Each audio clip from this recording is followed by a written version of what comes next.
खुदावंद का शुक्र अदा करते हैं कि वो हमें संभालता है, हमारी फिक्र करता है और गवाही के लिए, खुशखबरी के लिए हमें असीरों की तरह लिए फिरता है। आप सब भी उसके ज़िंदा गवाह हैं जिन्हें वो मुख्तलिफ वसीलों से संभालता है। आज का खूबसूरत मज़मूर जिसका खूबसूरत उन्वान है रहाई के लिए इल्तिजा, जो ज़बूर अभी हमने गाया है, तेरी निजात दे शौक दे विच हुंदी बेहोश ऐ मेरी जान। बड़ा ही खूबसूरत रूपरवर मज़मूर है जो हमें तसल्ली अता करता है, सुकून अता करता है। ज़बूर नवीस मुश्किलात में, परेशानियों में घिरा हुआ है और वो खुदावंद से रहाई की इल्तिजा कर रहा है। यहाँ लफ्ज़ है मेरी जान तेरी निजात के लिए बेताब है। लफ्ज़ निजात से मुराद यहाँ गुनाहों से निजात नहीं है, क्योंकि अक्सर व बेशतर हम निजात का लफ्ज़ इस हवाला से इस्तेमाल करते हैं। यहाँ निजात के मानी है मुसीबतों से छुटकारा। ज़बूर नवीस मुसीबतों में घिरा हुआ है और वो मुसीबतों से रहाई चाहता है और रहाई के लिए बेताब है। पादरी अमामदीन शहबाज साहब ने जो लिखा है पंजाबी ज़बान में, उन्होंने बेताब की जगह लिखा है बेहोश, तेरी निजात दे शौक दे विच हुंदी बेहोश ऐ मेरी जान। बेताबी को बेहोशी के अंदाज में बयान किया है। और मैं ये महसूस करता हूँ इल्म और तजर्बे की रोशनी में, जब हम मुसीबतों में घिर जाते हैं तो वो बेताबी बेहोशी के ही मुतरादिफ होती है। हम एक लफ्ज़ बोलते हैं, हम मरे जा रहे हैं, मेरा कोई हाल नहीं है। ये यकीनन आपकी ज़िंदगी भी ऐसे तजर्बात हैं। अजीज़ों, पिछली दफ़ा जो मज़मूर हमने सीखा उसमें हमने ये सीखा था कि आए खुदा तू खालिक है और तूने हमें अपने हाथों से बनाया है। और फिर हमने एक और बात सीखी थी कि खुदा हमें बराह रास्त मुसीबतों में कभी भी नहीं धकेलता। अक्सर हालात पैदा हो जाते हैं और फिर खुदा उन मुसीबतों पर अमल दरामद होने देता है कि देखूं भला ये ईमानदार, मेरा ये बंदा, मेरी ये बंदी मुझसे वफादार है या नहीं। वो होने देता है, गुजरने देता है। उसने अय्यूब नबी को भी गुजरने दिया उन मसाइल में से। अंबिया को उन मसाइल का सामना करना पड़ा। और हमें से कोई ऐसा शख्स नहीं है जो अपनी अपनी उम्र के लिहाज से, अपनी अपनी लियाकत के हवाला से किसी न किसी मुसीबत का शिकार रहा हो। और दाऊद नबी की मुसीबतें, जब आप तारीख़ का मुताला करते हैं, वो भी बाइबल की तारीख़, तो आप हैरान हो जाते हैं कि खुदा ने दाऊद नबी को भी उन मसाइल में पढ़ने दिया और फिर उन मसाइल में से खूबसूरत राह निकाली। और नए अहदनामा में हम सीखते हैं कि खुदा बुराई में से अच्छाई पैदा करता है। जब बुराई में हम गिर जाते हैं तो सोचते हैं कि बस अब शायद मैं ना बचूं, लेकिन खुदावंद हमें सोने चांदी की तरह उस आग में रहने देता है ताकि वो कसाफत, वो मिलावट ख़त्म हो सके। अच्छा, सोने और चांदी में जो कसाफत, मिलावट होती है वो तो उस आग के ज़रिए ठीक हो जाती है, ख़त्म हो जाती है।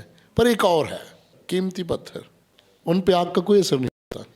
और यहाँ इस मज़मूर में हम सीखते हैं कि हम वो कीमती पत्थर हैं जिन्हें खुदावंद आग में पड़ने देता है। वो जानता है कि इन कीमती पत्थरों का कोई कुछ बिगाड़ नहीं सकता। प्यारी बहनों और प्यारे भाइयों, ज़बूर नवीस खूबसूरत अल्फाज में लिखता है कि मैं बेताब हूँ, बेहोशी की हालत में हूँ, लेकिन आए खुदा मैं जानता हूँ कि मैं मुसीबत में तो रहूँगा पर कुचला नहीं जाऊँगा। میں پریشان تو ہوں گا پر حد سے زیادہ مایوس نہیں ہوں گا. مجھے ایذا تکلیف تو پہنچائی جائے گی پر میں تنہا نہیں چھوڑا جاؤں گا. ممکن ہے مجھے مارا جائے پر میں ہلاک نہیں ہوں گا. یہ میرا ایمان ہے. اور اگر ہم پولس رسول کا خط جو کرنتھس کی کلیسیا کو لکھا ہے ان الفاظ کو ذرا دہرائیں تو بڑا ہی سکون ملتا ہے. پولس رسول لکھتا ہے، دوسرا کرنتھیوں 4 باب اس کی 8ویں اور 9ویں آیت ہے، ہم ہر طرف سے مصیبت اٹھاتے ہیں لیکن لاچار نہیں ہوتے، حیران تو ہوتے ہیں مگر نا امید نہیں ہوتے، ستائے تو جاتے ہیں مگر اکیلے نہیں چھوڑے جاتے، گرائے تو جاتے ہیں لیکن ہلاک نہیں ہوتے. یہ ایماندار کی زندگی کا نقشہ کھینچا گیا ہے عزیزو. اور داؤد نبی کئی ہزار سال پہلے اس مزمور میں لکھتا ہے کہ اے خداوند مجھے تیرے کلام پر اعتماد ہے، تو مجھے مصیبت میں پڑا نہیں رہنے دے گا، تو پھر مجھے عزت اور سرفرازی سے نوازے گا، اور میں تو تیرے کلام کے لیے ترس رہا ہوں، میری آنکھیں ترس گئی ہیں. اور یہاں لکھا ہے تیری اڈیک وچ آئے خدا اکھیاں تے ہویاں ہیں فنا، کدوں جواب تو کر لیں گا دیویں گا تو تسلیاں. کدوں جواب تو کر لیں گا. عزیزو خوبصورت بات، قابل غور. یہ نہیں کہا کہ کیا تو مجھے تسلی دے گا، کیا تو مجھے تسلی دے گا، اس میں شک ہے. کیوں جی؟ کیا آپ میری مدد کریں گے؟ شک ہے. لیکن یہاں خوبصورت لفظ ہے تو مجھے کب تسلی دے گا. پتہ ہے مجھے تسلی ملے گی پر کب. تیری اڈیک وچ آئے خدا اکھیاں تو ہویاں ہیں فنا، یعنی میں منتظر ہوں، مجھے پتہ ہے پر مجھے وہ ٹائم تو بتا دیا خداوند. پکا پتہ ہے. انسانی سوچ والدین کے حوالہ سے، انسانی سوچ اپنے سرپرستوں کے حوالہ سے، انہیں امید ہوتی ہے کہ انہیں ملے گا، ضرور ملے گا. اگر ان پہ اعتماد ہو تو وہ ذرا بھی شک نہیں کرتے. عزیزو کیا تو مجھے تسلی دے گا؟ نہیں، بلکہ تو مجھے کب تسلی دے گا. میں دن گن رہا ہوں، محبت میں، انتظار میں، وفاداری میں دن گن رہا ہوں. 23واں زبور، تیرے عصا اور تیری لاٹھی سے مجھے تسلی ہے. کوئی ہے اس میں شک؟ تسلی ہے. کیا تو مجھے تسلی دے گا؟ نہیں، مجھے تسلی ہے پر میں وقت کا انتظار کر رہا ہوں، اور انتظار کرتے کرتے میری آنکھیں جو ہیں وہ فنا ہو رہی ہیں، رو رو کے آنسوؤں سے میری آنکھیں خراب ہو رہی ہیں. اے خداوند تو کب جواب دے گا، کدوں جواب تو کر لے گا، دیویں گا تو تسلیاں. اور پھر خوبصورت مثال، اے خداوند میرا حال ایک مشکیزے کی طرح ہے. مشکیزہ ہے چمڑا. میں نے گاؤں میں دیکھا ہے بچپن میں چمڑے کی مشک بنی ہوتی تھی، اس میں ماشکی پانی بھر کے لوگوں کے گھروں تک پہنچاتے تھے، اور یہ بھی ایک اہم کام تھا. دور دراز سے اچھا پانی، میٹھا پانی لے کے آیا کرتے تھے. بیاہ شادیوں میں بھی ماشکی کی بڑی اہمیت ہوا کرتی تھی. وہ پانی کا چھڑکاؤ بھی کرتا تھا اور پانی پلاتا بھی تھا، مشک. لیکن کہتا میرا حال اس مشک کی مانند ہو گیا ہے جو دھوئیں کی وجہ سے خراب ہو گئی ہے. دھواں جو ہے نا وہ چمڑے کی مشک کو خراب کر دیتا ہے. آنسوؤں نے میری آنکھوں کو خراب کر دیا ہے، اور میرا حال ایک مشک کی طرح ہو گیا ہے. مشک جب سوکھ جاتی ہے تو وہ تڑک جاتی ہے. عزیزو اس میں لائنیں پڑ جاتی ہیں، تڑک جاتی ہے، پھٹ جاتی ہے. اے خداوند انتظار میں چمڑے کی مشک کی طرح پھٹا جا رہا ہوں. لیکن اے خداوند میں تیرے آئین نہیں بھولتا. मैं मर भी जाऊं तो भी वफादार रहूंगा, मैं मरते दम तक वफादार रहूंगा। इस तरह की मोहब्बत और वफादारी जब खुदावंद से होगी तो क्या खुदा हमें तसल्ली नहीं देगा? ज़रूर देगा। लेकिन खुदावंद ईमानदारों को एक अमल से गुजारता है। तालिब इल्म हो या दफातर में, फैक्ट्रियों में काम करने वाले हों, कोई भी काम करने वाले हों, छोटा काम हो बड़ा काम हो, हम सब खुदावंद के खेत में कारिंदे हैं, काम करने वाले हैं। अजीज़ो, ज़बूर नवीस लिखता है, आए खुदावंद मुझे बता मेरे दिन कितने रह गए हैं। मैं दिनों को गिन रहा हूँ, मेरी ज़िंदगी भी बड़ी ही महदूद है ना, मैं दिन गिनता हूँ। और मुझे बता कि तू मेरे सताने वालों पर फतवा कब जारी करेगा, कब उन्हें सजा देगा। मैं मुंतज़िर हूँ ये। लेकिन अजीज़ों, खुदावंद ये जानता है कि उसने किसको कितने दिन, कितने महीने, कितने साल तरबियत के अमल से गुजारना है। हम बेसब्र हो जाते हैं कि जल्दी जल्दी मेरे काम हो जाए। इस इस्लाम में हम क्या करते हैं? हम इंसानों की तरफ रुजू करते हैं, हम सियानों की तरफ रुजू करते हैं। हम कहते हैं जी फलां सियाना, फलां बुजुर्ग, उसके पास जाओ, वो दम दरूद करता है, वो फूंक मारता है, वो आपके जिस्म को छूता है और ड्रामा करता है। वो आपको कहता है कि फलां फलां जादू टूना करो, रात की तारीकी में कब्रिस्तान में जाके ये वाला अमल करो।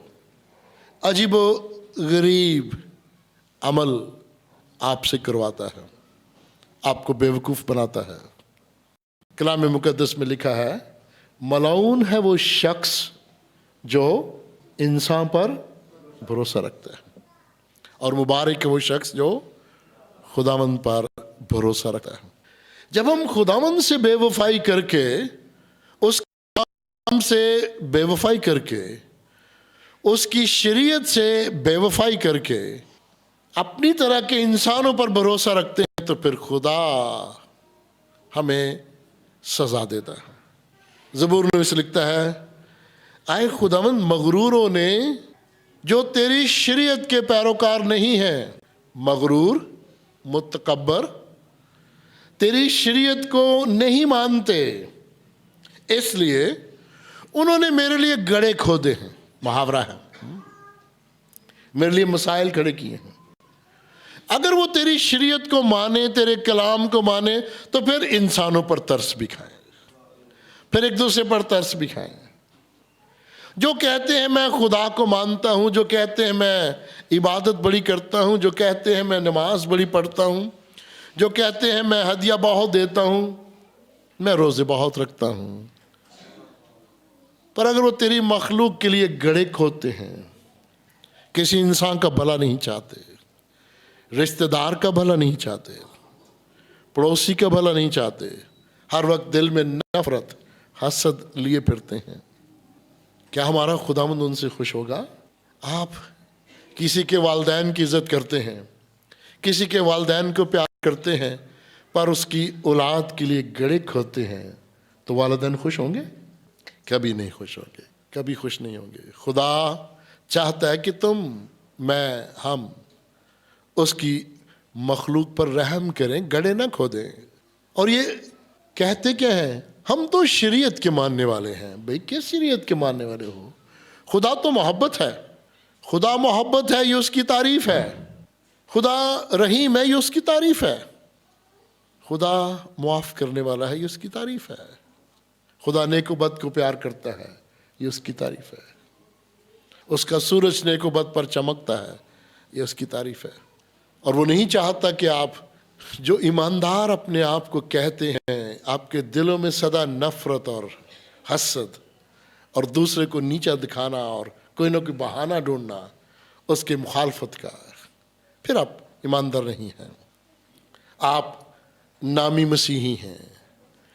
कुछ ऐसे भी हैं जो कहते हैं मैं नए सिरे से पैदा हुआ हूँ। वो नए सिरे से पैदा हो गए हैं चूँकि वो मसीह को मान लिया उन्होंने। लफ्ज़ों पर गौर कीजिएगा, وہ مسیح پر ایمان لے آئے ہیں، اس لیے وہ نئے سرے سے پیدا ہو گئے، ٹھیک ہے، پر اس کے بعد اگلا سٹیپ کیا ہے؟ کیا وہ سچ مچ اب اس کی شریعت پر عمل کرتے ہیں؟ مسیح کو تو مان لیا، پر اس کے حکموں پر ایمان رکھتے ہیں؟ اگر ایمان نہیں رکھتے تو پھر وہ نئے سرے سے پیدا بے شک ہوئے ہیں، پر ان کو ہم کہتے ہیں نفسانی انسان، جو دنیوی اور جسمانی خواہشات کے بارے میں سوچتا ہے۔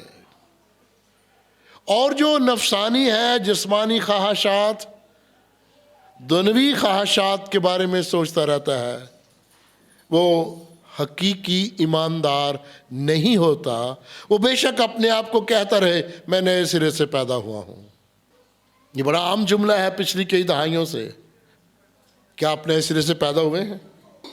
اور جو سوال کرتا ہے مجھ سے پوچھتے ہیں کیا تو پیدا ہوا ہے؟ وہ کہے گا ہاں، تو ہم کہیں گے تیری کرتوتا نہیں ٹھیک۔ درخت پھلوں سے پہچانا جاتا ہے نا۔ بے شک آپ کہتے رہے میں نئے سرے سے پیدا ہوتا ہوں۔ کل عزیزوں، میں ایک گاؤں کی کلیسیا میں تھا، یہ گاٹوالا کے نزدیک ہے، سدھوانا گاؤں میں، اور میں بات کر رہا تھا روح القدس کے حوالے سے بھی کہ تم خدا کا مقدس ہو اور خدا کا روح تم میں بسا ہوا ہے۔ ابھی تک بے شمار لوگوں کو یہی گارنٹی نہیں ہے کہ خدا کا روح ان میں بسا ہوا ہے۔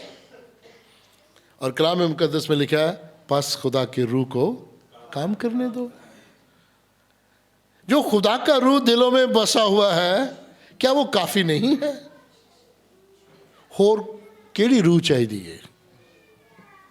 ایک ہی کافی، وہی خدا جو کائنات کو سنبھالتا ہے، اس کی روح ہی کافی ہے۔ جس طرح ہم کہتے ہیں نا تیرا فضل میرے لیے کافی ہے، تو میں یہ کہوں گا وہی جو روح القدس ہمارے دلوں میں بسا ہے وہ کافی ہے، اس کو کام کرنے دیں۔ ادھروں ادھروں نہ تارو، اتر بہت ساری روحوں کو تارو گے نا تو پتہ نہیں بیچ میں کوئی خراب روح نہ آ جائے۔ خراب روح آ گئی تو آپ کو تڑپا تڑپا کے مارے گی۔ پیاری بہنوں اور پیارے بھائیوں، اے خداوند جو تیری شریعت کے پیروکار نہیں ہیں وہ یقیناً مغرور ہیں، متکبر ہیں، ان میں انسانیت نہیں ہے۔ تو ان پہ کوئی فتویٰ لگا نہ ذرا۔ یہ دعا کر رہا ہے اور اس دعا میں گلہ ہے، شکایت ہے نا کہ میری آنکھیں رہ گئی ہیں تیرا انتظار کرتے کرتے، میں مصیبت میں گرا ہوں۔ دنیا کہے گی دیکھ وڈا جی ہن پیا نا مصیبتاں چ آیا نا، چنگا ہویا نا وڈا پادری، چنگا ہویا نا مصیبت چ پیا۔ ہم بڑے خوش ہوتے ہیں جب کسی دوسرے بہن بھائی کو مصیبت میں گھرا دیکھتے ہیں، کسی دوست کو، کسی کلیسیائی شخص کو مصیبت میں گھرا دیکھتے ہیں تو ہم خوش ہوتے ہیں۔ عزیزو، کلام مقدس ہمیں یہ سکھاتا ہے کہ اے خداوند ہم مشکل میں، مصیبت میں بھی وفادار رہیں گے، کیونکہ ہمارا ایمان ہے کہ تیرے فرمان، تیرے احکام برحق ہیں، ان کو کوئی جھٹلا نہیں سکتا۔ انجیل مقدس میں لکھا ہے راہ، حق اور زندگی میں ہوں۔ اور پھر یہ بھی لکھا ہے جو کوئی حقانی ہے وہ میری بات سنتا ہے، جو کوئی حق کو پسند کرتا ہے وہ میری بات سنتا ہے، اور جو جھوٹا ہے وہ جھوٹوں کے ساتھ چلتا ہے۔ عزیزو، اے خداوند تو میری مدد کر، وہ مجھے مارنا چاہتے ہیں، تو میری مدد کر۔ اور یہاں لکھا ہے کہ وہ تجھے مارنا تو چاہتے ہیں پر تو ہلاک نہیں ہوگا۔ ہم نے بہت ساری ایسی مثالیں سنی ہیں جن میں ابلیس نے ایماندار کو مارا ہے، ادھموا کر دیا ہے، پر پھر خداوند نے اسے کھڑا کر دیا، بہت ساری۔ اور آخر میں داؤد نبی، زبور نویس ایک درخواست کرتا ہے، اور درخواست کیا ہے؟ رکھی تو نظر مہر دی، اس میں کوئی شک نہیں، اس نے وقت مقرر کر رکھا ہے۔ حقیقی ایمانداروں کو مصیبتوں سے رہائی دلائے گا، پر وفاداری آپ کا امتحان ہے۔ خداوند سے وفادار رہے گا اور وہ تیرا ذرا ذرا مطلب پورا کرے گا۔ ہم اپنے سروں کو جھکائیں، خداوند کا شکر ادا کریں۔